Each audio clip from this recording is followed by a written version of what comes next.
Today we're going to focus on only one topic, but it's a big one: pasta.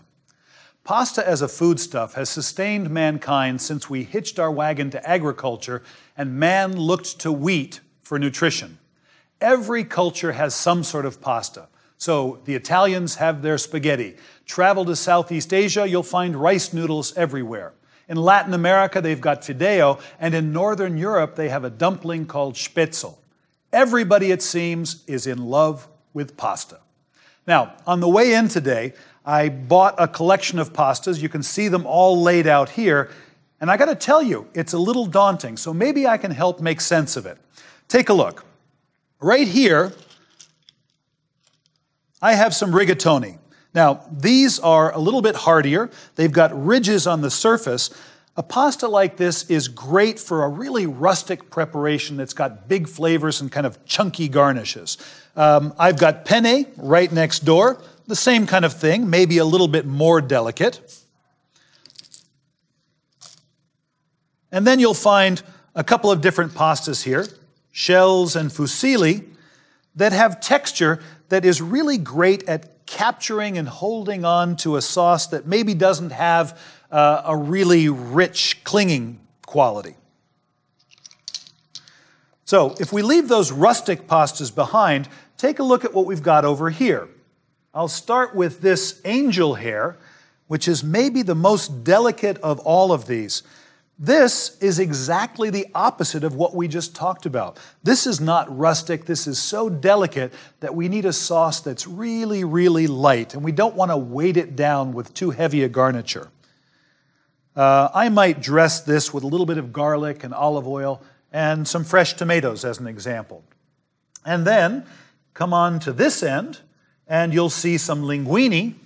Linguine obviously is a little bit coarser than the angel hair pasta, and so this might stand up to a sauce that's made with cream.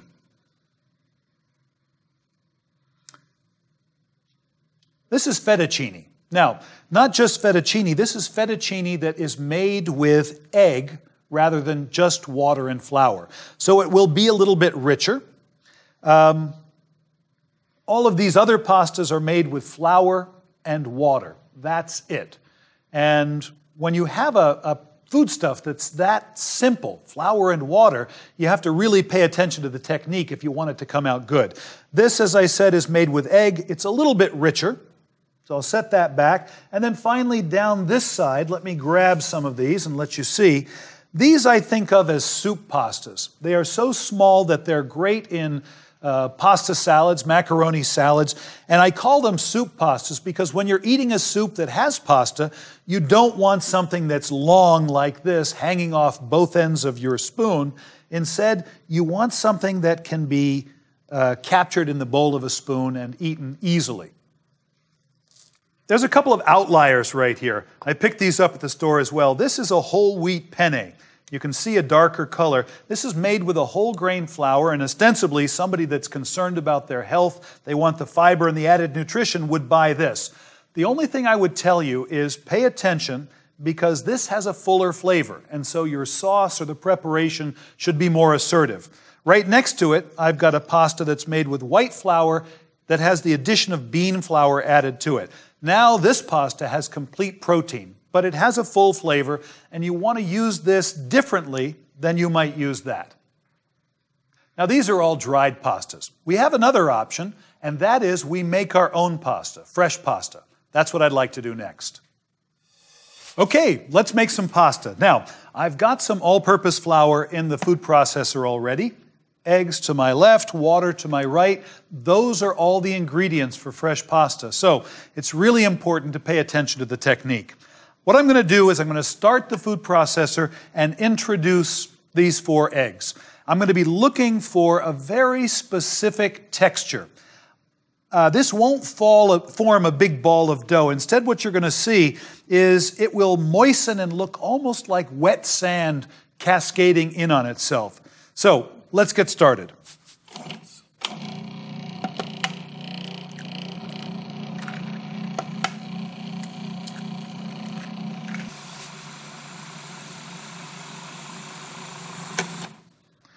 Hopefully you got a chance to see that, but I'm going to open this up so that you can take a closer look. If you look in here, this hasn't formed a ball of dough, but it really does look like wet sand.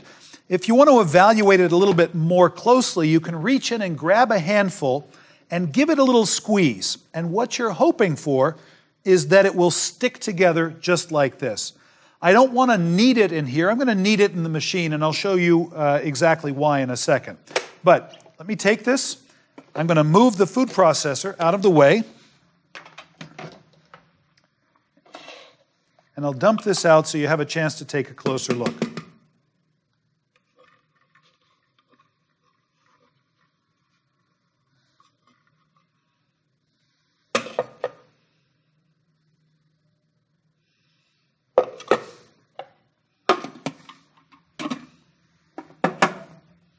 Now, this probably doesn't look like any dough that you have ever seen before, but bear with me. First thing we're going to do is gather the ingredients up and press them together. I don't want this dough to be really wet, otherwise my pasta may stick to itself and all my hard work will be for nothing.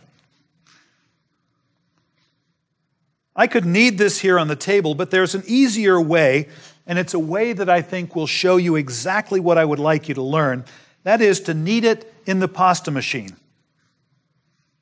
All right, so the dough is holding together, albeit very loosely. The reason it's not sticking together really tightly is at this point, I haven't hydrated all the flour and I haven't begun to develop gluten. Gluten is a protein in this flour that as you manipulate it with water becomes more and more and more elastic. That's what makes pasta possible. That's what makes bread possible.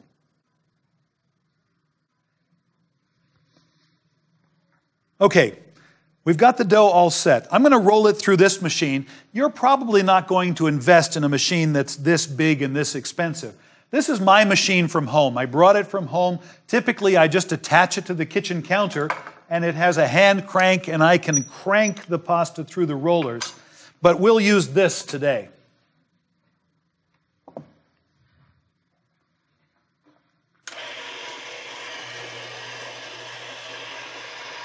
I've got the rollers set as wide apart as they can go. And what I would like to do is feed this dough through.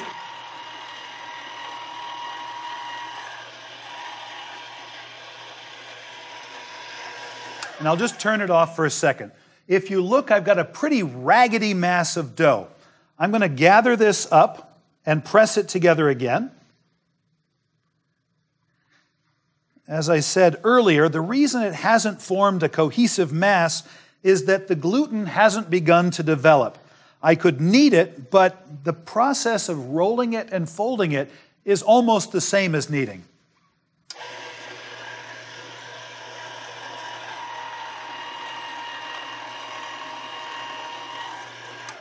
Second time through, less raggedy. I'm going to fold it in half and carry on.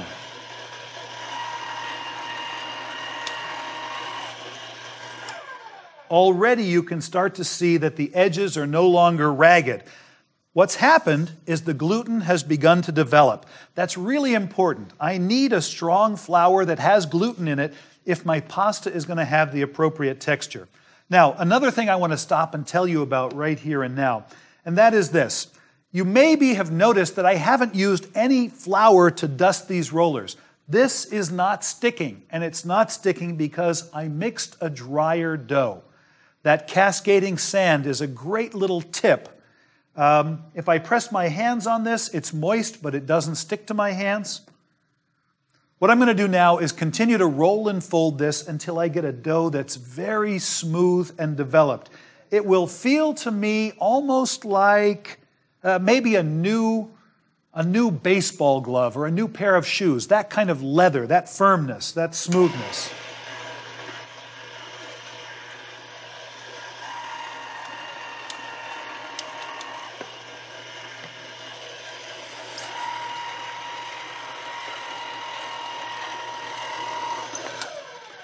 Maybe you've noticed that as I have been rolling this out, I've brought the rollers a little bit closer together. As the dough gets firmer and I fold it in half, it's pretty hard to put it through the rollers. So I'm rolling it down thinner before I fold it in half, and then I open the rollers up all the way. At this point, this dough is nice and smooth, and I would say it's developed enough. So I'm going to take it, fold it together. I'm going to put it in a Ziploc bag so that it doesn't dry out, and then we're going to set it aside to relax. Now, here's what I mean by relaxing the dough. If I continue to roll it down, think of gluten in flour almost like muscles. The more I exercise them, the tighter and tighter they get. The stronger, the more developed, the more elastic they get. At some point, if I continue to roll, those muscles, that gluten will begin to tear, and the dough will be destroyed. So what I can do now is let this rest for about 20 minutes to a half an hour, and then I can come back, and I will roll it all the way down until it's as thin as I would like, and then I'm going to cut it into fettuccine. All right, the dough is rested for the requisite amount of time. It feels a little bit softer, it feels a little bit moister. That's just as it should be, but at this point, it's not sticky still, and that's an important consideration. If this dough is sticky, chances are you put too much liquid in or you didn't use enough flour. This recipe was about 1 pound of flour and 4 eggs, and it worked out almost perfectly. If you live someplace where it's humid, your flour may be a little moister than mine here in California. So eyeball it. We're going to take this and I'm going to start to roll it down thinner and thinner and thinner. Each time I roll it through, I'll bring the rollers together and I'm going to take it down until it's the thickness of fettuccine. Here we go.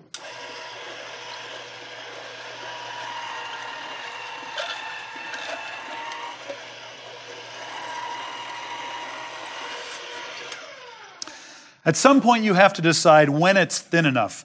Keep in mind that as pasta cooks, it will probably swell and double in size.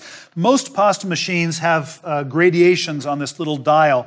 Typically on this machine, I go down to about 2, but it will be different for every pasta machine.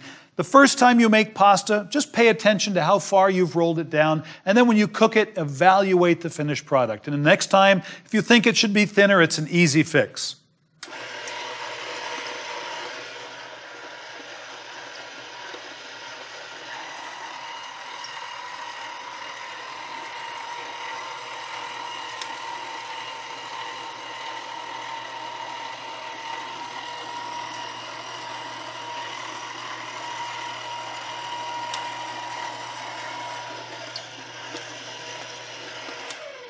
Okay, this pasta is long enough and thin enough for us right now. You can see what I've got. I'm going to cut this, and it's going to take me just a second to put a cutter on there.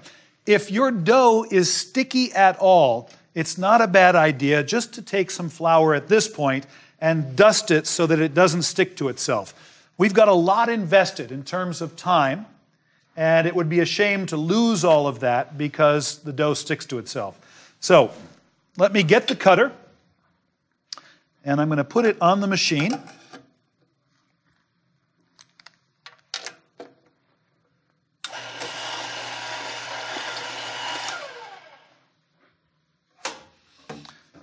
Once the pasta is cut, I'm going to put it onto a tray, a little cookie sheet like this, and usually what I do is I sprinkle on some cornmeal, and that will keep it from sticking.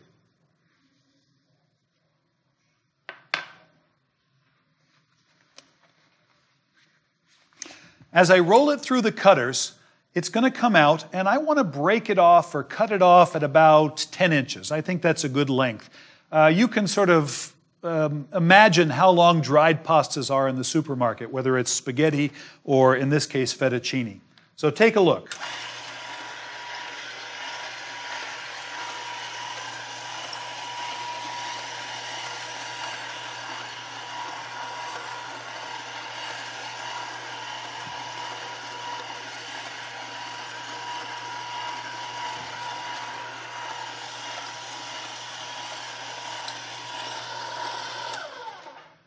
This is really a lot of fun to do. I would encourage you to do it yourself sooner rather than later. Now, at this point, I want to loosen all of this pasta up.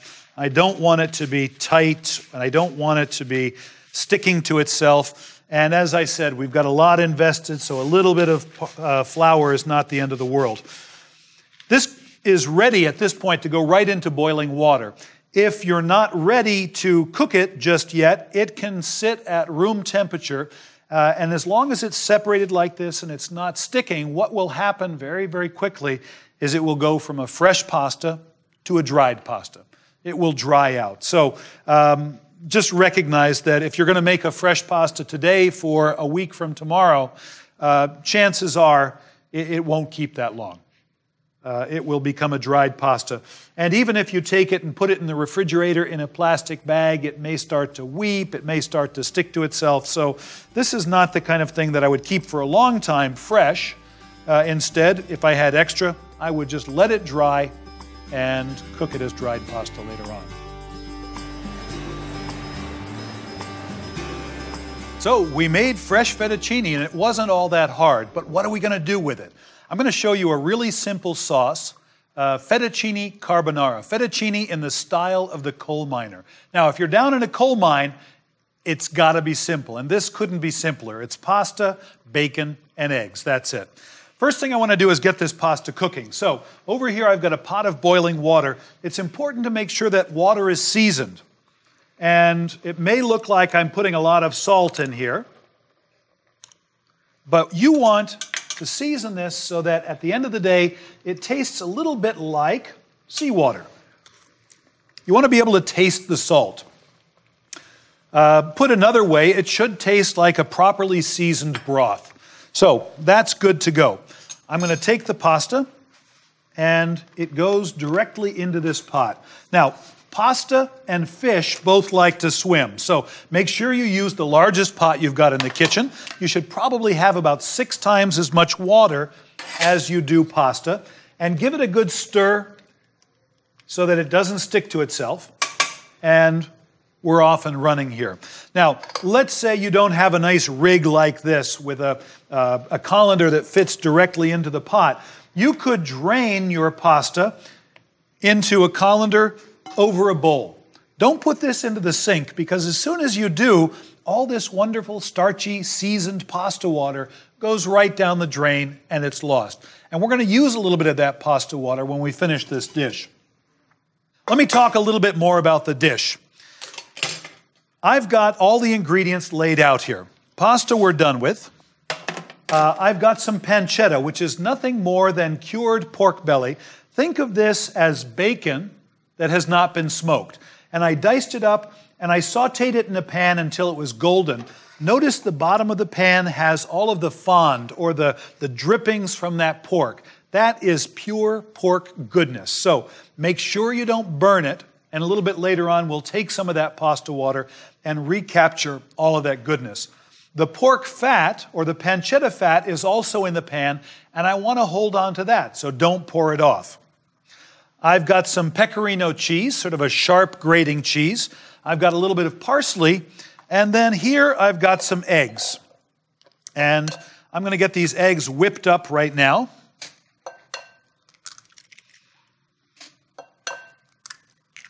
And we'll be ready to move forward.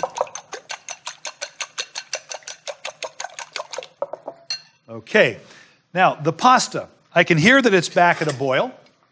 I'll give it a little bit of a stir. And you might ask yourself, how long does pasta take to cook? Well, easy is just to taste it and decide for yourself. But if you can see, in the cross-section where I just broke it, there's a little white chalky core. That means to me that the flour has not cooked all the way to the center. If your pasta is dry, you didn't make it with too much water, it will probably take somewhere between 2 and 4 minutes to cook. It cooks about twice as fast as dried pasta. Let me grab another piece here, and I'll show you that again. So here's the pasta. Break it. You can taste it. It's a little bit difficult to see. I can see it up close, but look at the cross-section. And if you see a white chalky core to the pasta, it's not done yet. Now, many people will tell you that it should be cooked al dente and have no idea what that means. It means to the tooth, but should it be chewy? No. Should it be overcooked? No. It should have enough texture to sit up and take notice on the plate. I'm going to turn this pan with the bacon on because we're getting close. And just so that I don't burn that fond, I'm going to try and put a little water in here, right from the pasta pot. And we'll capture all of that goodness that's on the bottom of the pan. Just scrape it up, and very, very quickly, you'll see it start to dissolve.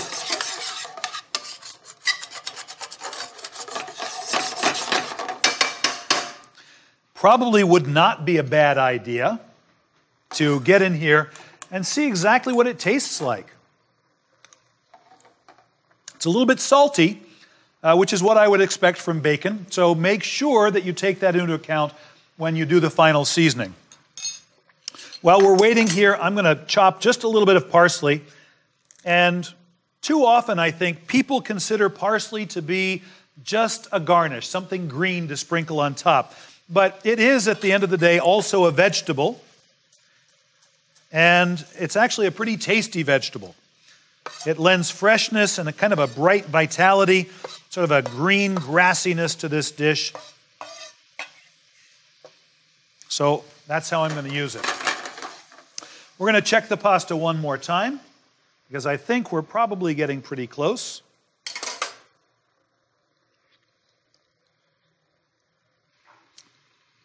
At this point, the pasta is perfect. I'm going to take it off the heat and turn this burner off, and then we're going to pick it up and drain it of all the excess liquid. The great thing about this pot is that we've captured all the pasta water. Once the pasta is drained, it's going to go right into this pan, nice and hot. And job one is to take this pasta and coat it with the flavorful fat and the salt that's inherent in this dish. Now, I'm going to put the parsley in right now, and we'll give that a chance to cook just a little bit. And I'm going to add the eggs. You got to be careful. Once the eggs are in, you want to keep it moving, and ultimately it's going to come out when the eggs are still a little bit soft. So, everything should be in readiness. I've got my plate, I've got cheese ready to go. In go the eggs.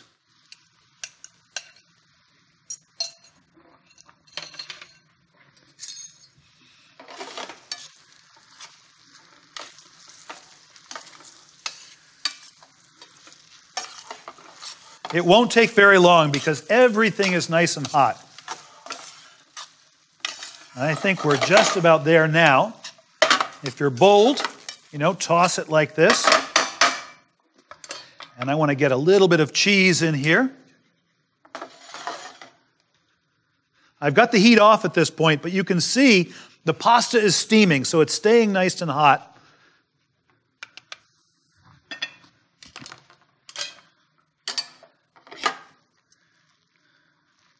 And we're good to go.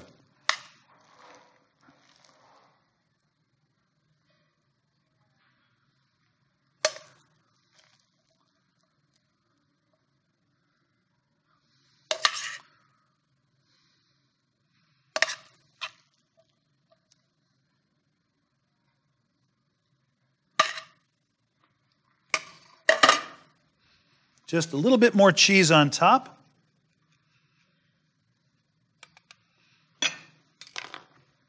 We'll clean up this plate. And it's time for dinner. A classic carbonara is simple. It's got bacon, it's got eggs, it's got cheese, and when it comes to the table, a lot of cracked pepper.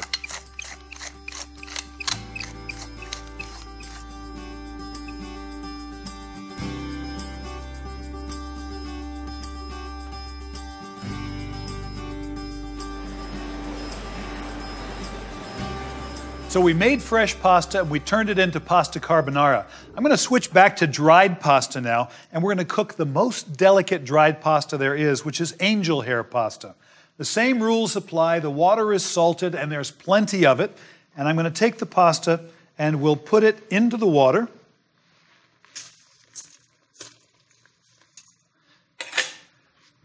And as it heats up, I'll stir it down in and make sure that it's not sticking together. A lot of people like to put oil in the pasta water, and I would encourage you not to do that. And the reason that I would say don't do it is that once the pasta is coated with oil, yeah, it won't stick together, but neither will the sauce stick to the pasta. So we'll give this a big stir, and I'll tell you what I've got in mind for this. We're going to make a very light sauce, something that won't weigh this pasta down because it's so delicate that anything heavy, creamy, long simmered and reduced is just going to be trouble. In this pan here, I have some onions that I sweated until they're translucent. And I'm going to add to that pan a little bit of garlic. Now the garlic doesn't need to cook very long. And if it does cook for a long time and it browns, it tends to get very, very bitter. So I usually cook it just until it becomes aromatic.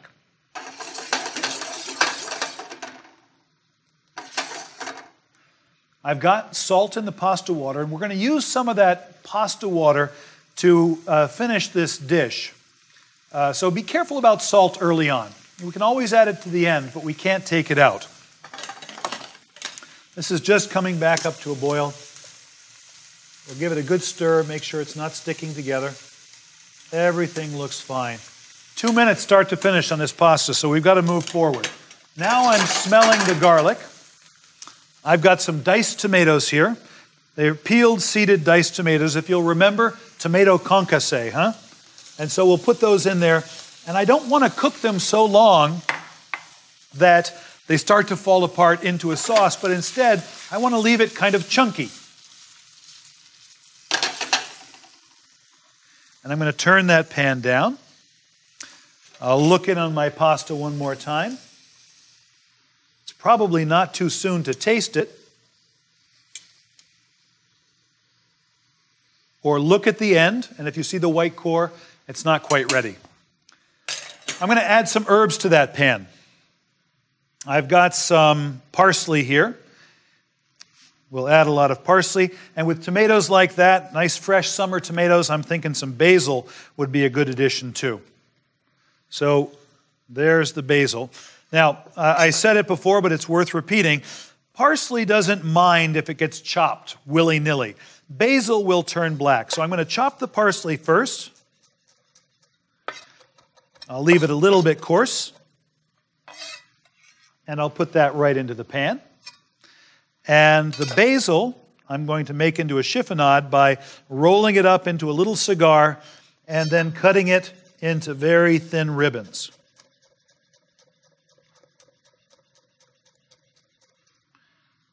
Done deal.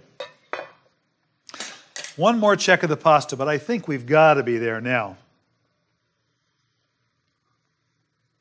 Slippery. There we are. We're almost there.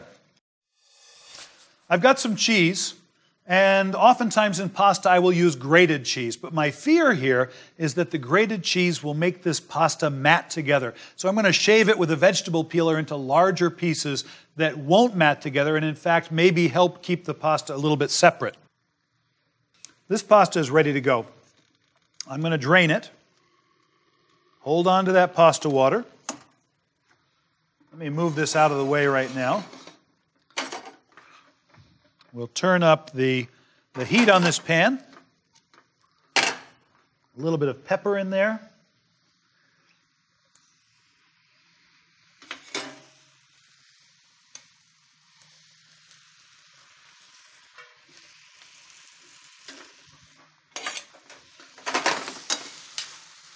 Now, you're seeing the sauce of this pasta. If you discover that it's starting to stick together, that the pasta is getting too tight, you can always introduce a little bit more oil. This is a good quality olive oil, so where I'm adding flavor and a little bit of the pasta water. Those two things will kind of loosen this dish up. It's got beautiful, beautiful color. The nice thing about having the water in there is that it loosens the mixture and it doesn't tend to stick together. I think I'm going to turn it off right now. Probably not a bad idea that we taste it real quickly before it's plated.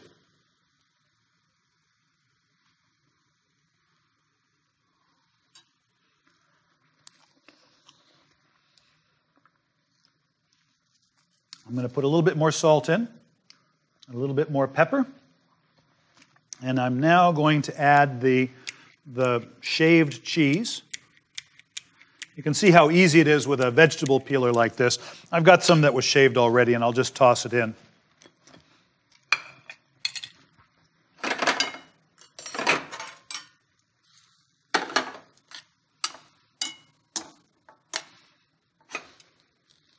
All right. So let's make sure that the basil goes in. As soon as that hit the hot pasta, it was very, very aromatic.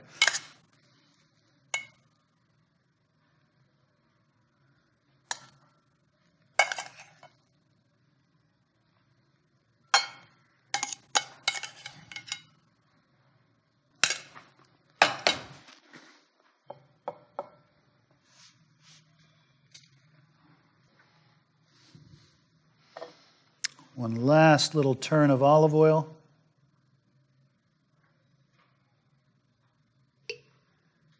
A little bit of pepper.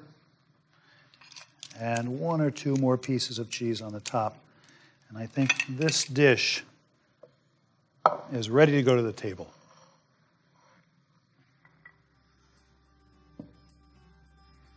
So, a really quick, simple angel hair pasta with a sauce that is so light that it won't weigh down a delicate pasta like angel hair.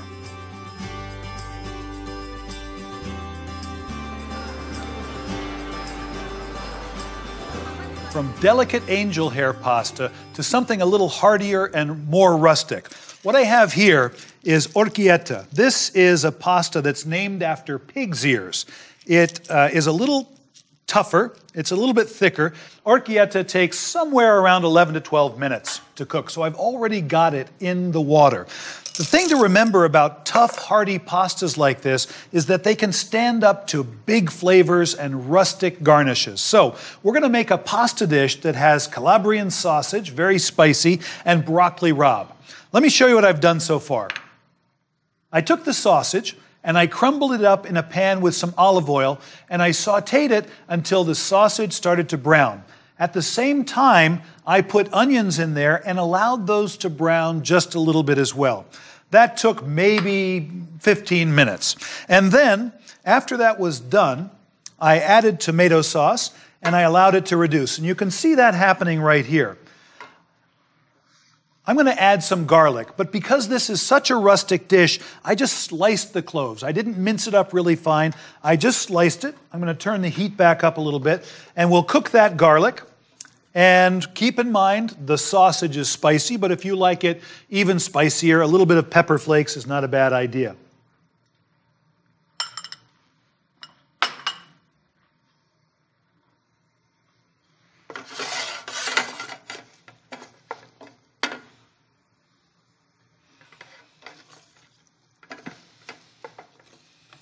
Kind of exciting when you eat a dish like this and you get a big piece of garlic. Now, it doesn't work in a delicate dish. It's almost a slap in the face to get so much garlic at once. But in a rustic dish like this, that's loaded with rich sausage and bitter greens, it's kind of a nice change to get that big hit of garlic. This is just coming back up to a simmer. If you look at this, you can see that it's cooked down and it's pretty dry, and that won't serve us well when we're building this dish at the end. So I'm going to add chicken stock to it, which will give it some moisture and allow it to simmer until it looks almost like a sauce bolognese.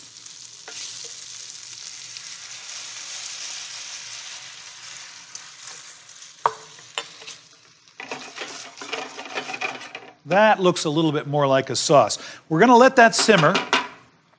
And I've got some herbs here. I'll gather them all up. I've got parsley, I have oregano, I have chives, and I have basil. Now, all of these herbs are going to make their way into that sauce. It's a rustic sauce so that it can be in big chunks.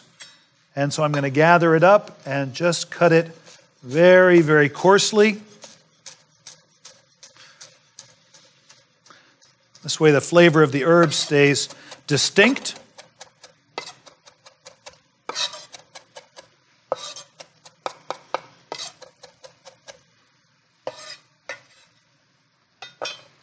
And the herbs go in as well.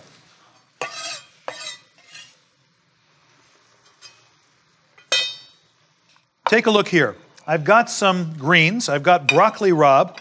This is a bitter green, and I've already blanched it in boiling salted water. That will take out some of the bitterness, but I don't want it to be all gone. I want to celebrate that bitterness. I want it to be in bite-sized pieces, and I think maybe if we just cut through it one time, we should be okay. And I'm going to take these greens and add them to the sauce. We're going to let them warm up so that when the pasta comes out of the water, everything is ready to go.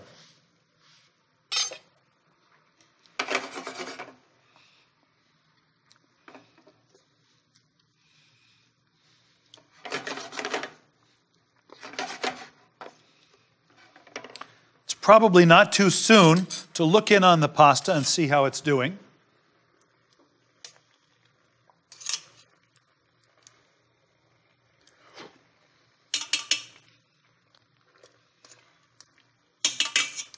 Probably needs another minute or two. As I said, orecchiette takes somewhere around 11 to 12 minutes.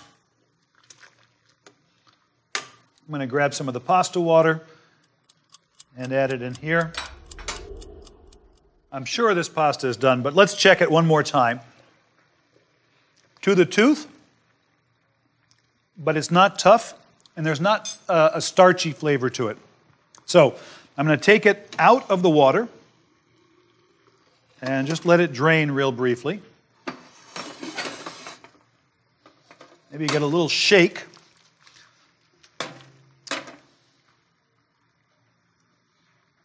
And then we're going to add pasta.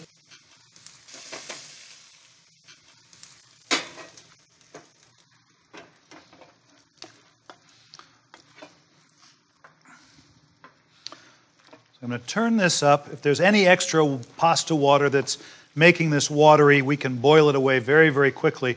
Keep in mind that this pasta is really thirsty, and the starch in that pasta will absorb all that excess moisture and flavor, actually. And so the pasta will actually taste better for having been cooked in the sauce just briefly, the way I'm doing right now.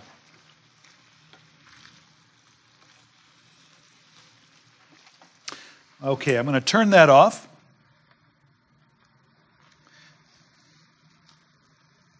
We're going to add a little bit of cheese to this. I'll put some on top as well, but I'm going to add some inside.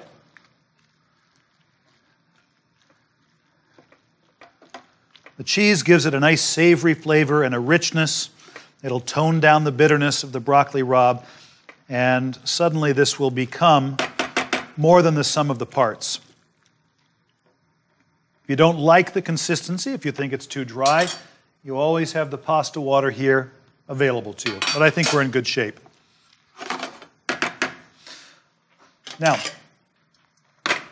let me put together a quick portion of this right on the plate.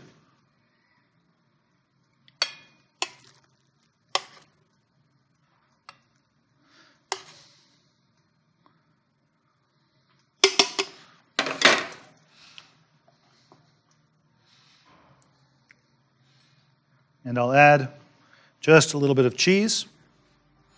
And that's the way I would have it for dinner.